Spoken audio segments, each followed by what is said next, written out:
Good morning students. आज हम date से डे निकालने की ट्रिक्स बताएंगे। लेक्चर को लास्ट तक सुनना। यस, कैलेंडर में सबसे पहले हमें ये देखना है डेज में Monday, Tuesday, Wednesday, Thursday, Friday, Saturday and Sunday. अगर हमारे पास जब हम ट्रिक्स बताएंगे कहीं पर भी अगर 1 आता है, रिमाइंडर हमारा 1 बचेगा तो हम उसको मंडे कहेंगे। 2 बचता है तो ट्यूसडे कहेंगे। 3 बचता है वेडनेसडे कहेंगे। 4 के लिए हम थर्सडे यूज़ करेंगे। 5 के लिए फ्राइडे। 6 के लिए सैटरडे एंड 7 या 0 आ जाए तो दैट मीन्स संडे होगा। ओके, अब देखिए कुछ इंपॉर्टेंट पॉइंट्स हैं। Position of Sunday in the chart is 7th dividing 7 with the total number of days. That means 7 divided by 7, remainder is 0. तो hence 7th day has 0 odd days. Okay. अब हमारे पास जो हैं 365 days non leap year में होते हैं और 366 days leap year में होते हैं। यानी कि ये नॉन लीप ईयर में डेज होते हैं और 366 लीप ईयर में डेज होते हैं। अब एक्चुअली में 366 एंड 6 आवर्स होते हैं। ओके, तो जो हमारे पास ये 43 मिनट्स एंड 12 सेकंड बचते हैं कैलेंडर में, यानी कि 3 डेज जो होते हैं वो 400 ईयर्स के बाद बढ़ जाते हैं। क्लियर? अब आइए, जो भी ईयर 100 से डिवाइड होगा वो लीप ईयर नहीं होगा। ठीक है ना? जो एग्जैक्टली 400 से डिवाइड होता है वो लीप ईयर होता है। जैसे फॉर एग्जांपल 600 है हमारे पास ये 600 है, ये 100 से तो डिवाइड हो रहा है, ठीक है, पर ये 400 से डिवाइड हो रहा है तो ये लीप ईयर होगा। 2000 भी, अब देखिए 1700 है, 1700 100 से डिवाइड हो रहा है पर ये लीप ईयर नहीं है। ठीक है, ये नॉन लीप ईयर होगा तो ये क्योंकि एग्जैक्टली 400 से डिवाइड नहीं हो रहा है। क्लियर? इसी तरह सिमिलरली 1800 1900, ये तो थी हमारे पास कुछ रूल्स इसके कैलेंडर के। अब हम क्वेश्चन देखते हैं कि क्वेश्चन कैसे सोल्व करेंगे। शॉर्ट ट्रिक बताएंगे आप। देखिए हमारे पास कह रहे हैं what was the day of the week on 26 Jan 1925। भाई वो कह रहा है 26 जनवरी 1925 को क्या डे था, हमने डे निकालना है। ओके, अब ध्यान से देखना। सबसे पहले हम ईयर्स की बात करेंगे। ईयर्स यहाँ पर देखिए ईयर्स कितना है 1925, तो कंप्लीट ईयर कितने हुए 1924। अब जो भी हमारे पास ईयर आए उसको 4 से डिवाइड कर देंगे। रिमाइंडर कुछ भी बचे उसकी तरफ हम ध्यान नहीं देंगे, तो हमारे पास आएगा 481। ओके, अब ये जो हमारे पास था 1924, इसमें 481 ऐड कर देंगे। 5 14 1 बचा 2 2405। ओके, अब देखिए, अब जनवरी में हमारे पास 26 जनवरी को निकालना है। ठीक है, तो कंप्लीट जनवरी डेज कितने हो गए 25, यानी कि हम इससे एक कम लेते हैं तो 25 हम इसमें ऐड कर देंगे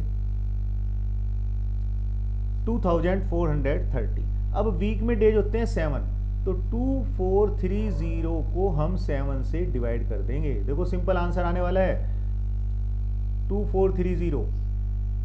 अब इसे डिवाइड करिए, 7 3 जा 21,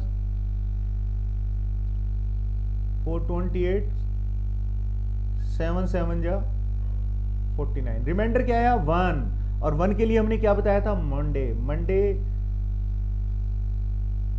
26 जनवरी 1925 को मंडे था। क्लियर? अब देखिए नेक्स्ट क्वेश्चन एक और देखते हैं। क्वेश्चन हमारे सारे इसी तरह से रहेंगे, डेज हम इसी तरह से निकालेंगे। जैसे जैसे हम प्रैक्टिस करेंगे तो हम ओरली कैलकुलेशन करते जाएंगे। अब हमारे पास है 19 जुलाई 1919। भाई अब देखिए, अब शॉर्टकट पे चलते जा रहे हैं हम। इसमें से हमने क्या कहा था, कंप्लीट ईयर हमारे पास कितने हैं 1918। अब हमने क्या कहा था, इसको 4 से डिवाइड कर दो। 4 से डिवाइड करेंगे कितना आएगा ये 479। ठीक है, रिमाइंडर को छोड़ देंगे हम। अब 1918 में 479 ऐड करिए, ये आएगा 7932, ये आया हमारे पास। ओके, अब आइए जुलाई। अब देखिए जुलाई तक के डेज काउंट करने हैं हमने, जनवरी, फरवरी, मार्च, अप्रैल, मई, जून, जुलाई। जनवरी में 31, 28, मार्च में 31, अप्रैल में 30, ये 31, ये 30। अब जुलाई 19 निकालना है। कंप्लीट जुलाई डेज कितने होंगे? 18, एक कम लेते हैं 18, तो टोटल इनका 199। अब 199 इसमें भाई हम प्लस कर देंगे, प्लस करके हमारे पास कितना आएगा? 2596, ये आया। अब वीक में 7 डे, 7 से जब हम डिवाइड करेंगे आंसर आने वाला है। देखो ट्रिक्स हमारे पास इजी होती जा रही हैं। 7 3 जा 21, 4 9, 7 7 जा 49, 6 0। तो यहाँ रिमाइंडर कितना बचा? 6 के लिए हमने क्या यूज किया था? सैटरडे। ये सैटरडे जो है 19 जुलाई 1919 को सैटरडे था। क्लियर बच्चों? देखिए अब 15 मई 1977 को क्या डे था, उसने डे पूछ लिया। अब देखो हमने कंप्लीट ईयर कितने लिए? 1976 डिवाइडेड बाई 4 से डिवाइड करेंगे तो कितना आएगा? 494। अब इसमें 1976 में 494 ऐड कर देंगे, कितना आएगा? 2470, ये आया। अब मई, भाई जनवरी, फरवरी, मार्च, अप्रैल और मई, यहाँ तक लेने हैं। जनवरी में डेज कितने हैं? 31, फरवरी में 28, मार्च में 31, अप्रैल में 30 एंड मई, भाई हमने क्या बात की थी? एक कम लेना है, यानी कि 14 मई, क्योंकि 15 मई को तो हमें डे निकालना है। तो दैट मीन्स इनका टोटल 134। तो 134 इसमें प्लस करेंगे 2604। अब वीक में 7 डेज, वही बात हुई हमारे पास। हम ओरली भी डिवाइड कर सकते हैं क्योंकि ये एमसीक्यू क्वेश्चन आते हैं। 7 3 जा 21, 7 7 जा 49, 1 4, 7 2 जा 14। Reminder is 0। 0 के लिए हमने क्या यूज किया था? संडे।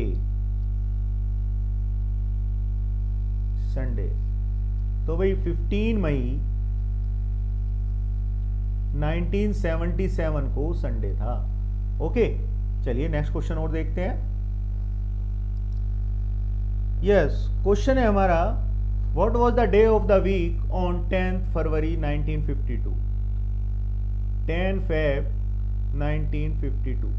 देखिए अब ईयर, हम कंप्लीट ईयर 1951 डिवाइडेड बाई 4, ये कितना आएगा? 487। रिमाइंडर की तरफ हम ध्यान नहीं देंगे। 1951 487 ऐड करेंगे 2438, ये आया हमारे पास।